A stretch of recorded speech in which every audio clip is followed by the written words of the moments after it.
Ladies and gentlemen, coming up next about building the new future. And we will be joined by the new architects of business value. The expectations with finance functions are changing. More than being laser focused on core financing activities, a BFSI CFO now focuses on identifying and unlocking value.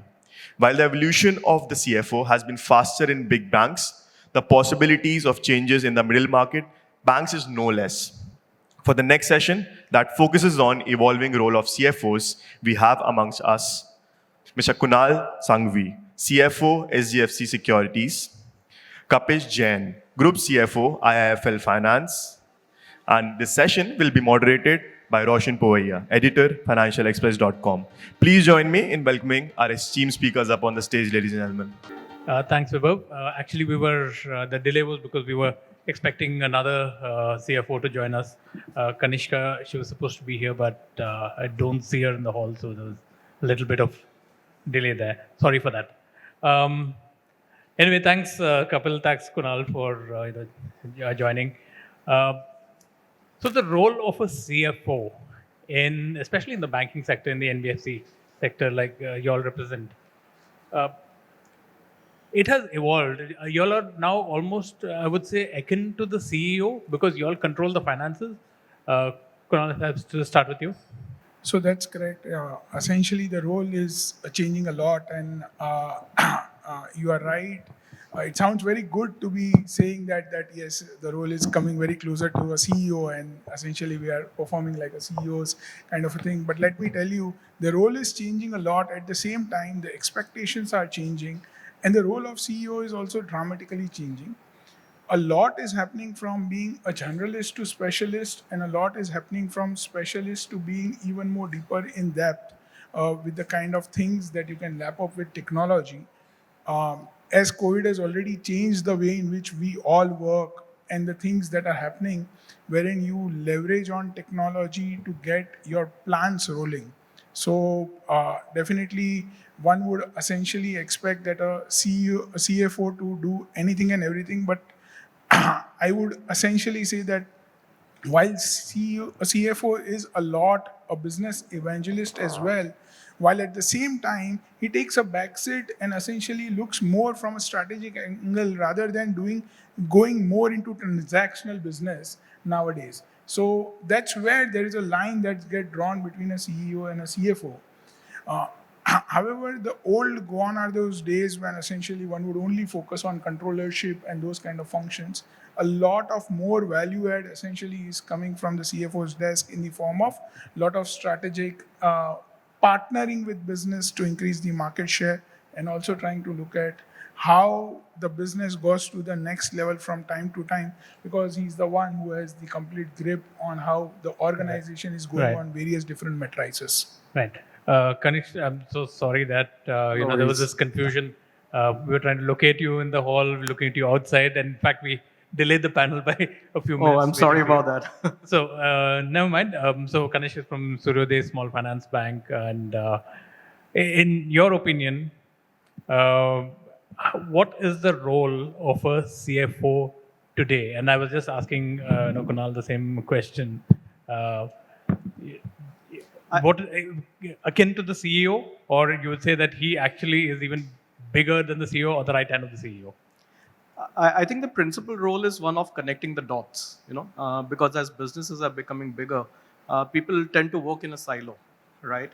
But CFO, given the position that he has in that organization, and the fact that every action or effort will have a financial implication, he will have the entire end-to-end view, or she will have the entire end-to-end view, which will help in that person in connecting the dots and figuring out where things are not working, or where things can be optimized, or even gaining the attention span of the CEO, who's supposed to look at 10 different things at the same time, right? And prioritization. It's about prioritization of time. It's prioritization of resources, capital, because at the end of the day, that capital has to create the biggest bang for the buck. Okay. Couple of us to come to you. In the NBFC space, how do you see the role of a CFO evolving?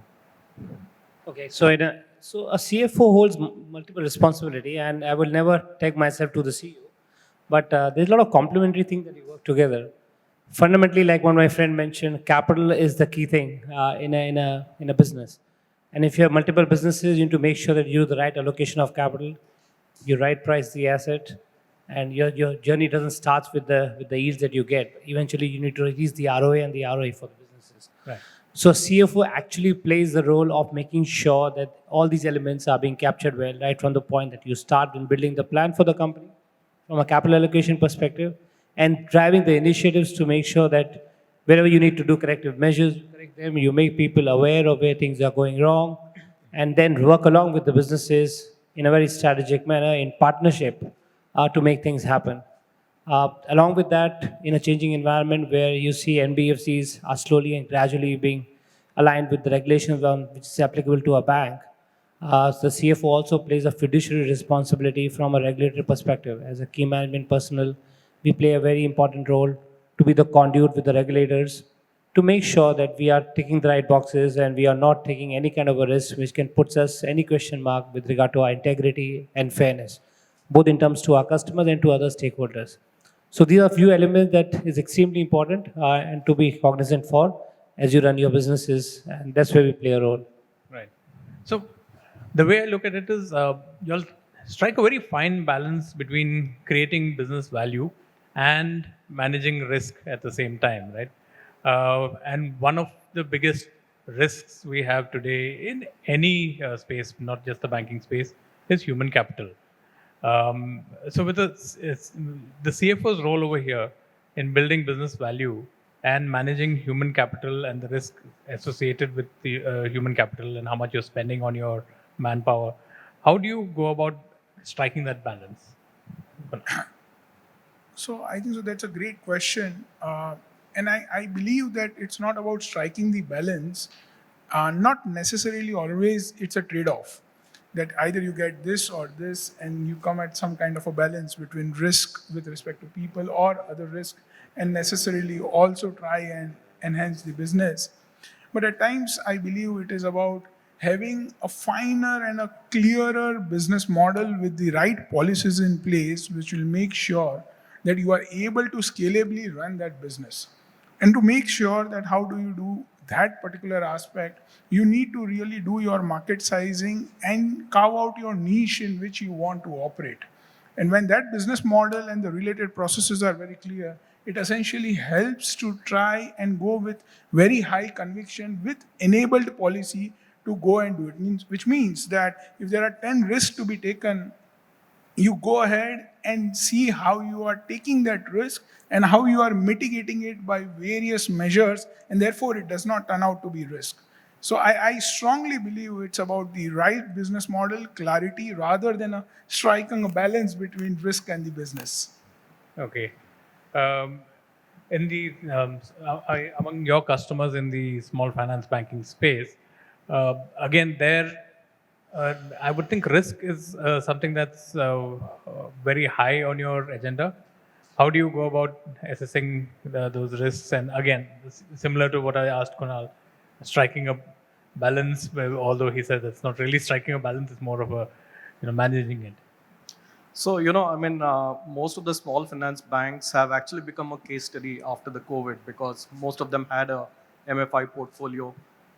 We, for example, came out of that just end of last financial year. So I think there is a very fine balance between, financial inclusion, which means serving a customer segment profitably and making money out of it, but also at the same time, there's an incipient risk in that model. So the question is, what do you do about it? Do you stay away from it, or do you really become more resilient? And being resilient is basically a combination of either using the kind of, let's say, credit guarantee schemes that the federal government runs. That's one, or possibly trying to save money when the going is good, because that it's a cyclical industry where every 4 or 5 years there will be some event which you cannot predict today, but it's really going to likely to wipe out a year's earning, which is what happened with most of the small finance bank cohorts. But does that really mean that you stay away from it? No, not really, because from a triangular shape, the society is becoming more like pear-shaped, right? At the same, for example, for us, 2021, 22, when we were really facing the biggest impact of COVID, that was also the time when we saw that some of the customers in the joint lending group were actually graduating to become individual borrowers, because it's all about aspirations, right? So they had some business or some work profile which did not result in dislocation or disruption, and which allowed them to continue servicing their obligations in a JLG model, not only with us but with others, and at the same time allowed them to get into to become an individual borrower. And when that lady becomes an individual borrower, she has made a differentiation. She doesn't want to be part of a group and that pulled down by the group if somebody in the group doesn't pay, right? And so, for example, in our portfolio, for example, around 35 to 40% of the customers had disruptions and leading to delinquencies. But at the same time, 50% of the customers became individual borrowers, and they are our target customers now. So at all points in time, you will have opportunities. The question is whether you have products relevant for them as they are graduating from group borrowers to aspirational individual borrowers. That's interesting. So, how would you rate the NPAs in your sector? Because you were just saying that they are more they're resilient and they want to repay and they want to be seen as good borrowers. How do you rate the NPAs in your sector? So if you look at the MFIN studies, and especially in the last 2 years, MFIN basically is talking about MFI delinquencies anywhere in the region of 20 to 24% of the March 20 portfolio, right? So that's the fact of life. So people have managed that reality in different ways. Some people may have recognized upfront. Some people may have used the moratoriums that was allowed by the RBI, or some other structures. But the point is that this is one industry where even though the financial products are unsecured, they come at a particular price point which you would not find anywhere else, right? So this is very attractive. The question is whether you are able to make your financial products and customer segments granular. You keep your loan tickets as small as possible. And I think the last mile, which is about being in touch with the customer, physically becomes extremely important. So if you look at most of the small finance banks which have significant MFI portfolios, over the last 12 to 18 months, they have actually beefed up their collection teams. Right. The MFI industry initially, worked in a model where the person would go and collect in the morning and disburse in the latter half of the day. Today, the same set of banks and NBFCs with MFI portfolios are also having dedicated collection managers. Right. You want to add to that, Kapil, because you have the same kind of. So your question on the risk part, right? Yeah. So if you see IIFL Finance, we are a diversified NBFC. We have a 64,000 crore book. We have the most secured asset like home loan, and we have the least secured asset like the MFIs and the unsecured portfolio as well. The element of risk exists when you're lending. The key is you right price your asset. And that's where you need to make sure that as long as you're right pricing your asset, you'll be able to take care of the credit risk which is going to flow into your portfolio. As long as you're doing that, you're home. So for a home loan business which has the least spreads, you need to make sure that there the credit is fairly good and strong while you have the underlying asset. When you go to microfinance, last 1 year the regulatory changes which has come in, where the embargo on having a pricing limit has been moved out, that is enabling MFIs to now right price your asset, right? By right pricing your asset, you're making sure that the delinquencies, which is anyway supposed to come because these are people lowest in the strata, and this business also has cyclical risk. With those elements, if you right price your asset, you'll make sure that you're building the right provisions in the portfolio, and then you're able to take home the right ROA that you wish for your business. So in any NBFC lending business, the key is to right price your asset, have the right trade policy in selecting your customer, and have the early measures for early delinquencies, bounce, and all those various elements to make sure that you are still healthy on your balance sheet. Okay.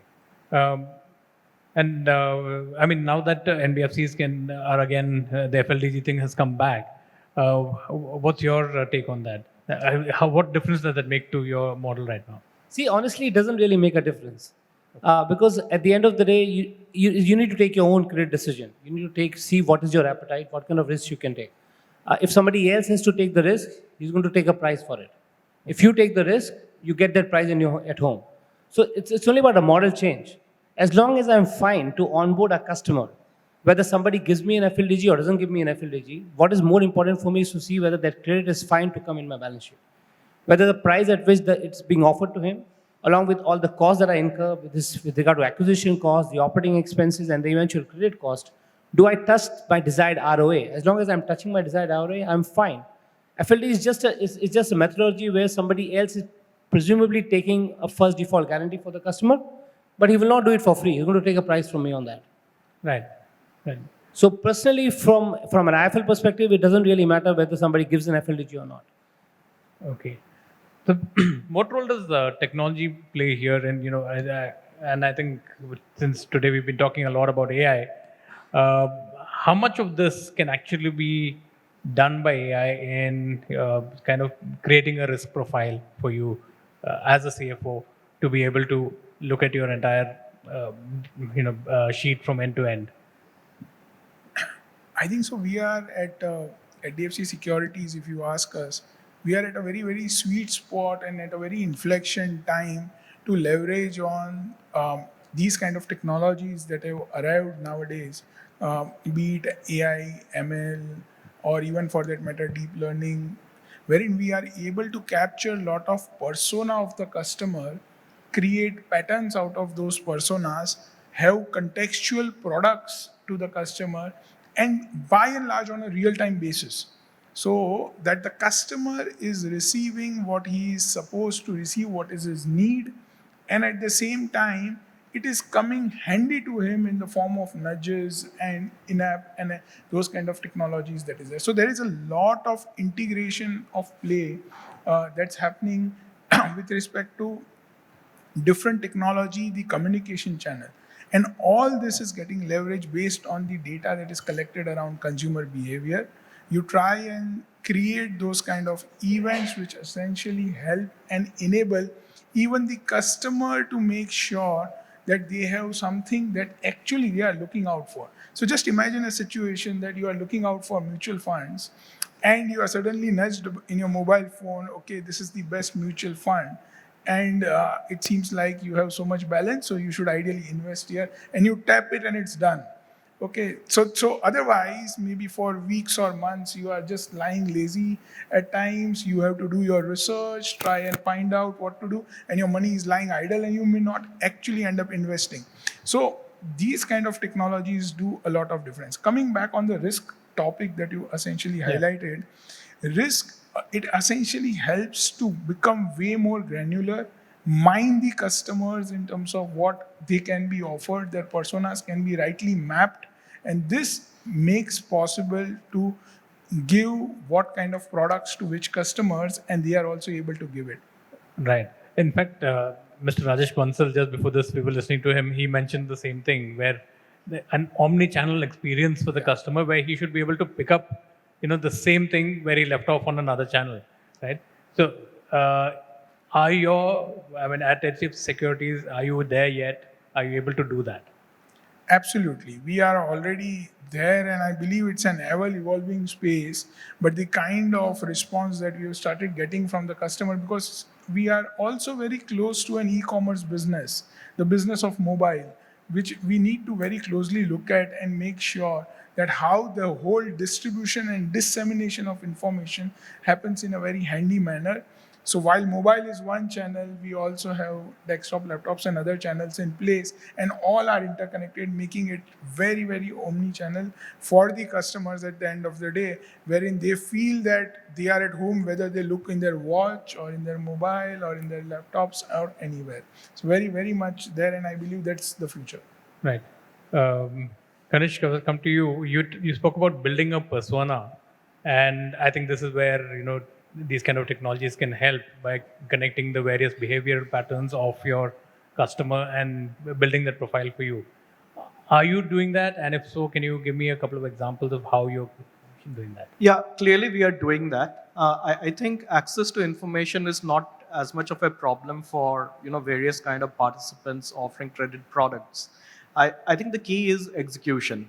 Are you able to reach out to that segment of customer which has a specific need and gives the kind of return you are expecting?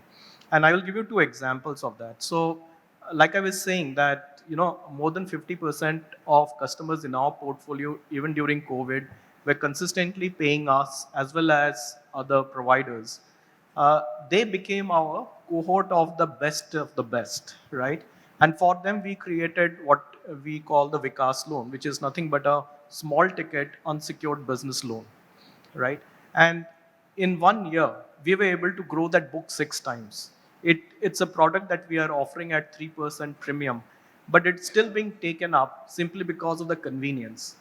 The customer is not having to come to me, not having to subject herself to a underwriting process because I have already underwritten that credit borrower based on the information I already have about her.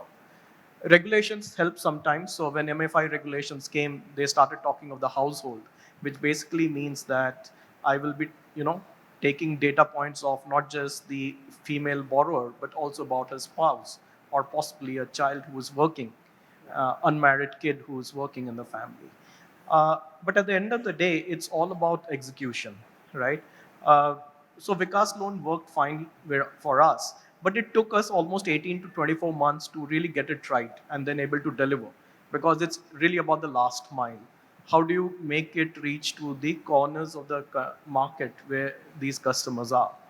And then how do you make that product scalable? So one of the things we did was that MFI, as you are aware, is essentially a cash-heavy market. But when we introduced the product, we wanted the customer borrowers to get into a habit of using the bank account. So we told them that you will get this loan if you are ensuring that your UMI obligations are taken care of in the bank by using your standing instruction. And today, our standing instruction success is 90%. So 9 times out of 10, my person doesn't have to reach to the doorstep to collect the EMI. It's getting honored. It's only the 1 out of 10 who are not able to do it or not able to do in a timely fashion that I reach out to. So that provides me the space to scale, right? And similarly, at the same time, for the last 12 months or so, we are basically trying to create a secured product in the micro mortgage segment. Extremely large, with a very attractive pricing. A micro mortgage segment, typically customer gives you a pricing anywhere between 18 to 20%, right? Okay. I mean, exactly the kind of market you would want to be in as a bank. But the key is execution. How do you reach out to that customer? How do you reach out to that segment? And how do you identify that customer? Right. And I think that's a big challenge there. Kapil, would you have any thoughts? Sorry, Kapish, do you have any thoughts on that? Or how do you reach out to the customer and understand the customer, build a persona? To reach out to a customer, you need to understand what is this problem. You need to solve this problem. Yeah. As long as you solve this problem, the customer is going to be there for long. If I just take you example of our gold business. In gold business, we are pan-India present at 2,600 branches, right? And the gold business is something where the biggest element there is the loyalty. You need to bring the loyalty and the comfort for the customer because he's taking care of his personal asset and is giving it to you, right? And the way you address it is to make sure that you give him a quick turnaround time. You give him a quick turnaround time. You need to be very fair to give him the entire details of the scheme and the pricing. And then you handhold him well because he's a little scared as well when he's carrying his jewelry. And therefore, all these elements gives the customer the comfort, and then he becomes a repeat customer for you, right? Now that's about gold. If I come to a microfinance business as well, in microfinance, the customer is somebody who's very new to credit. He's not conversant with the banking regulations. He doesn't understand the rules and regulations, the way he need to service it. He doesn't understand JLG as a model as well. So therefore, the handholding is even deeper. So we run our own schools as well for our own employees. These are called Gurukuls. And in Gurukuls, our whole sales people are being trained for a 1 year, 2 year program to be able to understand the customer even better. Right? and then to handhold him, to make him understand the relevance of CIBIL, to make him understand how credit is important for him to get repeat borrowing as well. All these elements are much beyond technology. All these elements are something which is extremely soft and extremely relevant for you to retain your customer. And therefore, in any business, for you to be sticky with your customer, is an element of trust, loyalty, fairness, and transparency, which does makes all the difference. Okay.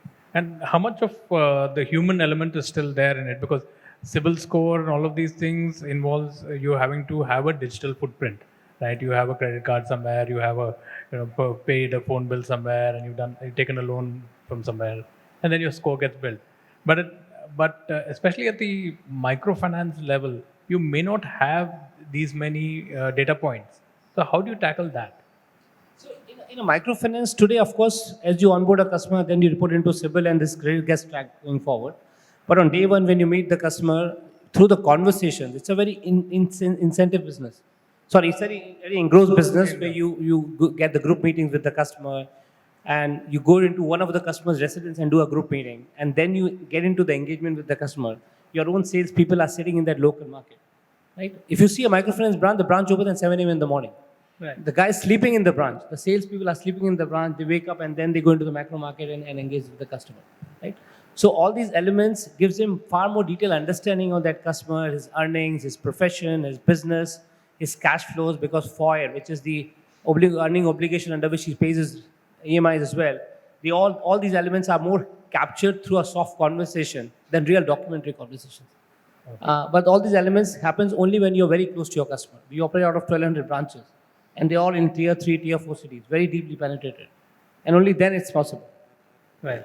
And on that point, sometimes you need to look for substitutes and surrogates, right? So let's say proof of address.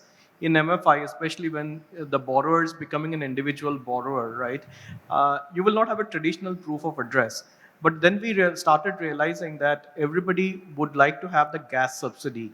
So, take a copy of the gas bill because it shows the degree of permanence, right? So they may be staying in a tenement which is not possibly owned by them or may not be formal, but they are going to be there for sure because they have taken that gas connection.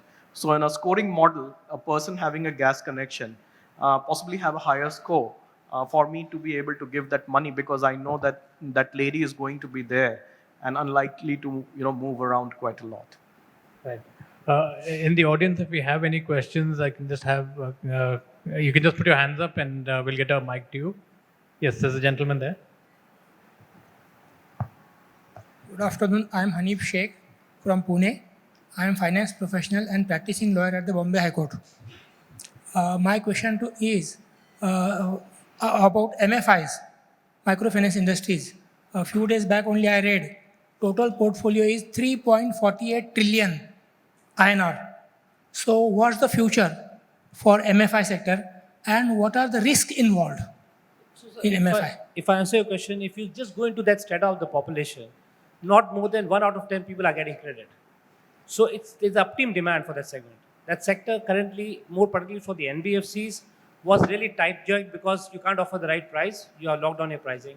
Those elements have been removed now. So you can price the asset as you wish and you right price your asset. You can still manage your balance sheet better by having a portion of a secured asset in your balance sheet as well. These are aspects which is helping you to then offer the customer more credit and right price it as well. This segment really has huge demand. There's huge upstream demand in this segment. From a business opportunity perspective, you need to make sure that you are well diversified. You're not present in a particular geography. As you diversify, you take care of the risk of any natural calamity which can come in. It could be drought, it could be flood, whatever.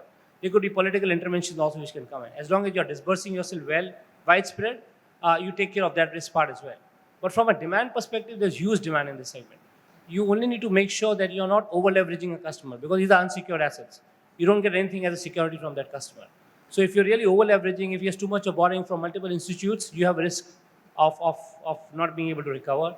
JLG model plays an extremely important role. In a JLG model, these are women borrowers. And with these women borrowers sitting around, then they are core responsibility that they own. The discipline around they attending these meetings regularly enables you to make sure that they are coming in together and taking a joint ownership of the loan that has been taken. As long as you take care of these risks, and then more importantly, you make sure that your balance sheet is taken care of well, you're providing well, because it's a very cyclical industry. There could be some good times like the way we see today, and there could be bad times coming in a few years later as well. There's a huge election coming in a year's time. At all these times, as long as your balance sheet is taking adequate provision, you are safeguarding yourself from any kind of a bad weather which can come in. And how is the situation on NPA front vis-a-vis MFI? So, NPA front vis-a-vis? NPA. So, For MFIs, what are the NPAs? So in an ideal situation, if I just took out last 4 years' data, in the last 4 years, across all the MFIs, the average credit cost has been 3.5%. Average, 3.5-4% is the average credit cost. If you give a loan at around 22-23%, this 4% is still manageable. You would have an OPEX of around 7%. You have a credit cost of around 3.5-4%. 11% shaves off from 23%, still gives you 12%. Your cost of borrowing could be around 8%. You still make a 4% ROE, which is fairly healthy. So therefore, on the NPA front, we have seen COVID, we have seen liquidity crisis, we have seen demon as well. Even those cycles have made sure that the credit cost is not humongous. At 3.5, it could be a peak credit cost. In a normal environment, I would assume an NPA would be around 2.5-3%, which is still bad, not bad at all. Right. And as a matter of fact, this profile of female borrowers in a JLG network, historically, their credit performance has actually been even better than a product like a LAP or a home loan. Because as a woman, they are not quite wired, to take money and not give it back. I mean, the intention is always there. Circumstances may prevent them from not being able to pay on time at any given point in time. Yeah, correct. Our ex-finance minister, P. Chidambaram, also said, poor borrowers are honest borrowers. In fact, my next question was actually that you preempted it. I was about to ask about women borrowers in your respective firms and how you viewed their ability to pay back, which you've just touched upon. Kunal, would you like to add to that? Yeah, I think so. That's a great point. And what happens is there is a community, there's a feeling of community that happens in microfinance a lot as well. And when essentially as a community, you make sure that everybody pays back, that is what makes the whole difference. So it does not get restricted only to women, but as a community as well. And then over and above community, there are characteristics that woman has imbibed. And as he rightly said, the circumstances may prevent things from time to time. But let's kind of extrapolate this thing to a little bit more.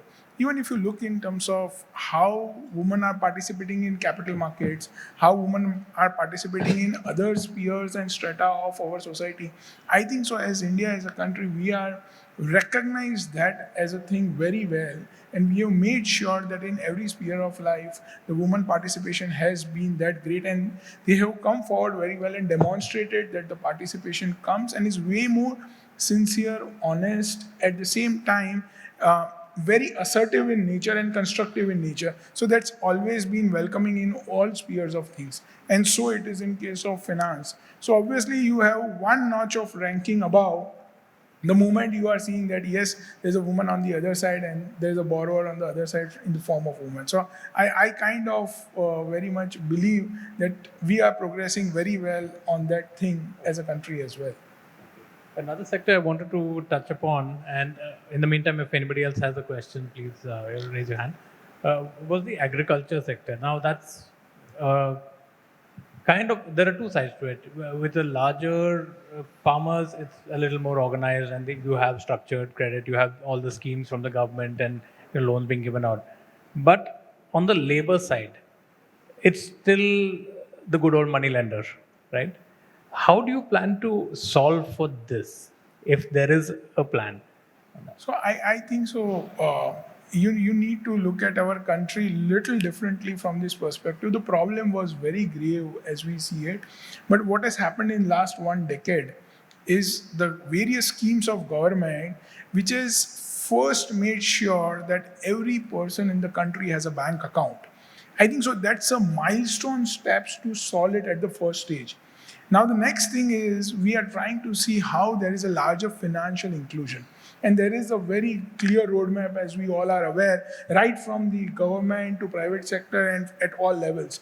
I think so that's a second important step, which is making sure that as there is more and more inclusion, there is more and more awareness, there is more and more organization that is there. So the inclusion, awareness, and therefore it will also make sure there is a lot of literacy that is prevailing. So what is happening is there is a lot amount of literacy that is getting passed on from a lot of BFSI companies as well. Like even at HDFC Securities, we have something known as Learn. Now this Learn thing, any person who is not even very much well versed with kind of stock markets or maybe say other markets, investments, etc., but want to participate, because in India, as we see, there are a lot of first time participants and it is growing at a very, very exponential pace. We had about 2 crore demat accounts for odd 25 years, and suddenly in 3-4 years we are at about 10 crore, which is 100 million. So that's an exponential pace at which it has grown. And then this is purely because of the digitization and these kind of learning initiatives that are coming and making sure that it becomes big. Also coming on the agriculture part, so the commodity system is getting so much organized and the regulator has been so much on the forefront, which is making sure that there is certainty in terms of the practices that is following. So when regulation comes, certainty comes, the cost of borrowing automatically comes down as a whole and as a sector, and new players come in even at a micro level. So that will also solve a lot of problems even at a laborer level. So I think so we are at a cusp of solving a lot of things there, and I think so that era of only relying on very high cost of funding, even at the tier 3, tier 4 level, or even the laborers of agriculture, is very close to going. It's just a one step. Either they take that initiative or there is somebody who reaches to them and it's kind of done. Right. If we have any other questions, one last question then to all the panel. Where do you see the cash component going in this space right now? Do you see it reducing? And if so, by how much will it come down? You mean cash in the microfinance? Or? Yes. Because a lot of the cash, borrowing is like pure cash. In the microfinance space, at least the disbursements are not happening in cash. Okay, you are crediting in the accounts of the customer. You mentioned about the Jan Dhan Yojana where all the accounts have been opened. So people are fairly bankable and they have bank accounts. So at least the disbursements happen in cash. With regard to recovery and collection, they are daily with laborer, they have daily shops. So they will end up working with cash. So they'll give you their collections in cash. And that's something is difficult to get over with. But still there are few elements where you still get a direct credit in my accounts, but there's still a very marginal portion.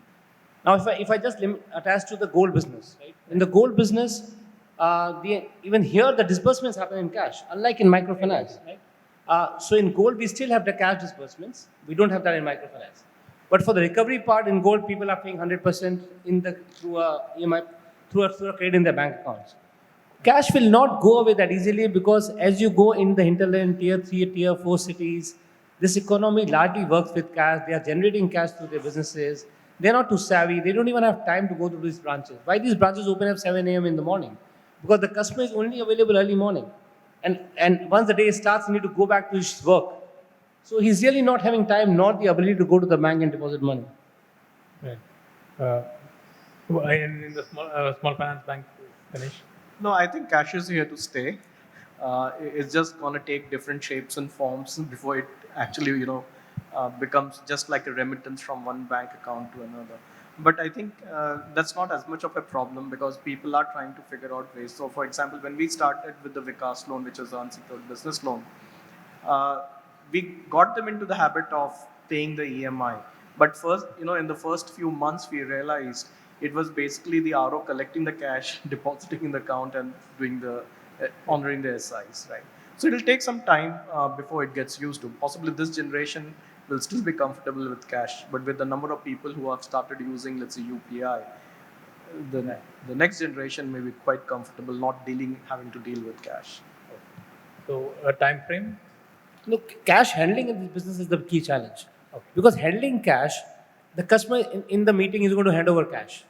The moment I have cash with me, I have a risk of somebody looting it from me. There's time value to cash. I need to go and deposit it immediately, right? The good part is today there are various touch points where you can go and deposit cash, not just the bank, but as an entity I can do that. As a customer, it's difficult for him to do that. And there's a cost to carry that cash. There's cost to handle those cash as well. This will surely stay for long. At least one part is taken care of, where the disbursements are happening in the accounts of the customer. Right.